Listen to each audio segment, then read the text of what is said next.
పాఠశాలల నిర్వహణ ఈరోజు ఇచ్చినాం. ఎందుకంటే వాళ్ళ పిల్లలే ప్రభుత్వ పాఠశాలలో చదువుకుంటారు. వాళ్ళు నిర్వహించినప్పుడే ఆ పాఠశాలల యొక్క నాణ్యత పెరుగుతుంది అని ఈరోజు ఇవ్వడం జరిగింది.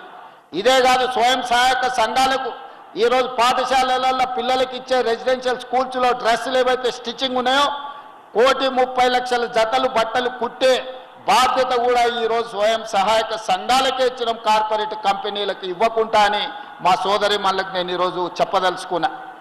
ఈరోజు ప్రభుత్వం వైపు నుంచి ఆడబిడ్డల్ని వంటింటి కుందేలుగా కాదు, ఆడబిడ్డలు కూడా ఎంటర్‌ప్రెన్యూర్స్గా రాణించగలుగుతారు, వ్యాపారాలు చేయగలుగుతారని ఈరోజు ఆర్టీసీలో మా పొన్నంప్రలో 1000 ఆర్టీసీ ఎలక్ట్రిక్ బస్సులు స్వయం సహాయక సంఘాలకు కొని ఈరోజు మనం అంకితం చేయబోతున్నాం. అదేవిధంగా సోలార్ పవర్ అంటే అదానీ అంబానీ కార్పొరేట్ కంపెనీలే వ్యాపారం చేస్తారని అనుకునేది. కానీ ఈరోజు 1000 మెగావాట్స్ సోలార్ విద్యుత్ ఉత్పత్తి చేసి రాష్ట్ర ప్రభుత్వానికి సరఫరా చేసే విధంగా మహిళా సంఘాలకే ఈరోజు 1000 మెగావాట్ల సోలార్ విద్యుత్ ఉత్పత్తిని ఒప్పందాలు చేసి ఈరోజు మహిళల్ని వ్యాపారవేత్తలుగా అదానీ అంబానీలతో పోటీ పడే విధంగా ఈరోజు కార్యాచరణ తీసుకొని ముందుకు వెళ్తున్నాం. ఇంకా చాలా చేయాల్సిన అవసరం ఉన్నది.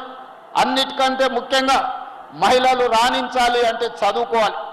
కుటుంబ బాధ్యతలను నిర్వహించుకుంటూనే విద్యలో రాణించినప్పుడే మీ కుటుంబాలు బాగుపడతాయి.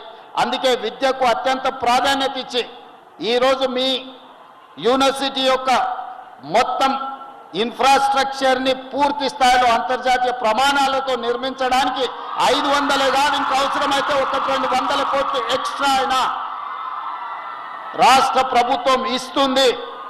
2.5 సంవత్సరాల ఈ మొత్తం కన్స్ట్రక్షన్స్ అంతా కంప్లీట్ కావాలి. వేదిక మీద ఉన్న అధికారులకు నేను ఆదేశాలు ఇస్తున్నా.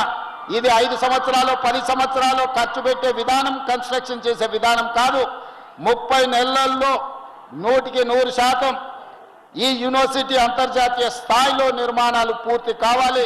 నిరంతరం స్వయంగా నేనే పర్యవేక్షించి నిధులకు ఎలాంటి ఇబ్బంది లేకుండా మీ హాస్టల్స్ కానీ, మీ క్యాంపస్ కానీ, మీ ఆడిటోరియం కానీ, మీ ప్లే గ్రౌండ్స్ కానీ మీకు ఎలాంటి ఇబ్బంది జరగకుండా 100% ఈ క్యాంపస్ని అభివృద్ధి చేసే బాధ్యత నేను తీసుకుంటున్నా.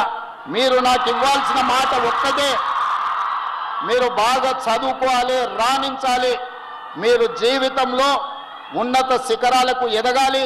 అప్పుడే మీ తల్లిదండ్రుల యొక్క ఆకాంక్ష నెరవేరుతుంది, తెలంగాణ రాష్ట్రం బలపడుతుంది.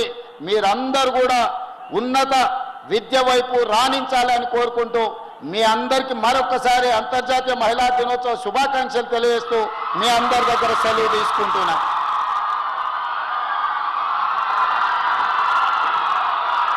అనేక ధన్యవాదాలు ముఖ్యమంత్రి గారికి. మన వైస్ ఛాన్సలర్ గారు ఇప్పుడు వారికి మన